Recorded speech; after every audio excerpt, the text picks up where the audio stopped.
राधे राधे। तो आज हम बात करते हैं कार्तिक मास, जैसे हम दामोदर मास कहते हैं, उसमें हमें क्या करना चाहिए क्या नहीं करना चाहिए। तो कल से हम सबका प्रिय महीना दामोदर मास, हाँ जी, कार्तिक मास शुरू हो रहा है, जो कि हम भक्तों के लिए बहुत ज्यादा इम्पोर्टेंट है। शरद पूर्णिमा से ये स्टार्ट होता है, जो कि कल है। इस साल कार्तिक मास 28 अक्टूबर से 27 नवंबर तक है, जो शरद पूर्णिमा से स्टार्ट किया जाता है। पर इस बार तो शरद पूर्णिमा पर ग्रहण है, हम शरद पूर्णिमा पर भगवान की सेवा कैसे करेंगे। तो इस बात की कोई टेंशन लेने की जरूरत नहीं, क्योंकि भगवान जो करता है वो अच्छे के लिए करता है। तटीय स्थान पे तो ग्रहण को भी उत्सव की तरह मनाया जाता है कि चंद्रमा हमारी प्रियाजू है, और प्रियाजू को सिर्फ और सिर्फ ग्रहण श्याम सुंदर ही लगा सकते हैं। तो वहां पर तो रसिक संतों का ये कहना होता है। तो हम बात करते हैं ग्रहण है तो हमें क्या करना चाहिए क्या नहीं करना चाहिए। तो देखिए, ग्रहण में जो हमारे नियम है हमें वही फॉलो करने हैं। समय पे सूतक लिंग से पहले भगवान जी का पट बंद कर देना चाहिए, और हमें ग्रहण में पूजा पाठ करना चाहिए। ग्रहण में खाना पीना कुछ नहीं चाहिए, सिर्फ नाम जप और कीर्तन करना है। शरद पूर्णिमा पर खीर बनाने का बहुत महत्व है, जो कि मैं भी बनाती हूँ और आप भी बनाते हैं। तो इस बार हम खीर कैसे बनाएं। तो इस बार ग्रहण लगने से पहले हमें खीर बना के भगवान को भोग पवा देना है, तुलसी दल डाल के उसको रख देना है।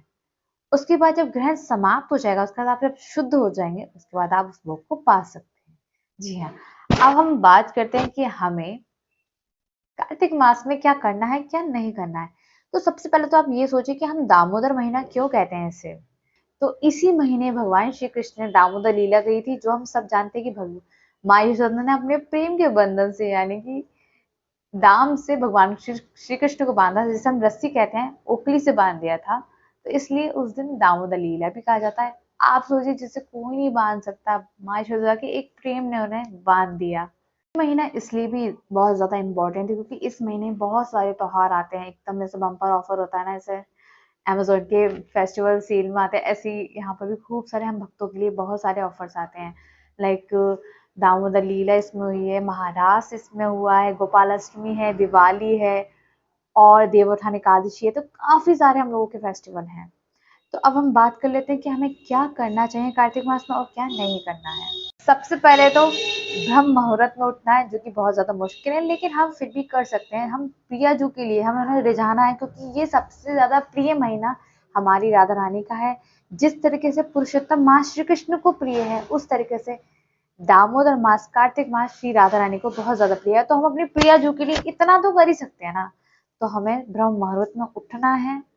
उसके बाद हमें अपनी जो हमारी रोज की क्रियाएं हैं उन्हें हमें पूरा करना है। फिर आपने अपने गुरु को जो माना है उनकी सेवा करनी है, उनके चित्रपट की सेवा करिए। अगर आपके गुरुदेव नहीं है, तो जो आप जिसे सुनते हैं, जब जो पसंद है या इष्ट है, उनकी सेवा करिए। फिर भगवान को मंगला करनी है, नहीं भगवान को उठाना है, लेकिन हाँ, एकदम मत उठाना पट खोल के।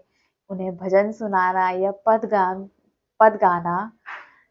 फिर उसके बाद उनकी मंगला आरती करना, उन्हें भोग पवाना। लेकिन उन्हें स्नान स्नान कुछ मत कराना, बस उन्हें उठा के आरती करनी है और भोग पवाना है। हम एकदम नहलाएंगे नहीं, वो श्रृंगार आरती में होता है। इस महीने तुलसी महारानी की बहुत सेवा का महत्व है। तो इस महीने आप तुलसी महारानी को वस्त्र पवाइए, उनकी भोग लगाइए, आरती कीजिए, दीपदान करिए। याद रखना, आरती का दीप अलग होता है और दीपदान अलग होता है। ये नहीं कि आपने आरती कर दी है तो दीपदान हो गया है। चाहे आप सुबह को करिए चाहे शाम को, दीपदान जरूर करिए, बहुत ज्यादा इम्पोर्टेंट होता है। और हमें इस महीने पढ़ना क्या है। तो इस महीने आप राधा कृपा कटाक्ष पढ़िए या दामोदर अष्टकम पढ़िए। अगर आपके पास नहीं है तो मैं दामोदर अष्टकम का मैं आपको फोटो भेज दूंगी, वीडियो डाल दूंगी, जिससे आप स्क्रीनशॉट लेके उसे पढ़ सकते हैं। कोई दिक्कत नहीं है। और इस महीने आपको ज्यादा से ज्यादा सब कुछ करना है, तो कोई ग्रंथ ले लीजिए, चाहे आप भगवत गीता, रामायण, या जो भी आपको अच्छा लगे वो आप पढ़िए, पर कोई ना कोई ग्रंथ जरूर पढ़िए, जिससे आपको हम लोग ज्यादा से ज्यादा करिए सेवा। क्योंकि हमें नहीं पता कि हमारा आखिरी समय कब है। तो जितना हो सके हम भगवान की सेवा में काम आ सके, तो वो करिए। और में जितना हो सके आप ज्यादा से ज्यादा नाम जप करिए, नियम से कोई ग्रंथ पढ़िए, और धाम सेवा भी करिए। आप चाहे एक दिन के लिए जाएं, पर आप जरूर जाएं धाम। और वहां पर ये नहीं कि घूमने घूमने जा रहे हैं, वहां पर यमुना जी जाकर दीपदान करिए, मंदिर जाइए, कीर्तन करिए। मतलब आपको अच्छे से रहना है। धाम सेवा भी बहुत ज़रूरी है, तो इस महीने आप धाम सेवा करने भी ज़रूर जाएँ और यमुना स्नान भी ज़रूर करें, बहुत ज़्यादा महत्व है। अब रही बात फास्टिंग की, तो देखिए हम लोग पूरे महीने तो फास्ट नहीं रख सकते, तो आप हो सके तो 1 दिन का मतलब 1 टाइम का अपना खाना गैप कर दीजिए, जितना हो सके। और अगर वो भी नहीं हो पाता तो एक कोई ऐसी आपकी प्रिय चीज़ हो जो आपको बहुत खाने में पसंद हो, तो उस चीज़ को 1 महीने के लिए स्किप कर दीजिए। जैसे मुझे पसंद है, जैसे मुझे कोई फ्रूट पसंद है, तो मैं उस चीज़ को स्किप कर दूँगी, या मुझे आइसक्रीम पसंद है तो मैं उसे स्किप कर दूँगी इस महीने। तो अगर आप ये करेंगे तो हम देखो, भगवान हमारे लिए सब कुछ करते हैं, तो हम भगवान के लिए इतना तो कर सकते हैं कि अपने प्रिय वस्तु को 1 महीने के लिए छोड़ सकते हैं।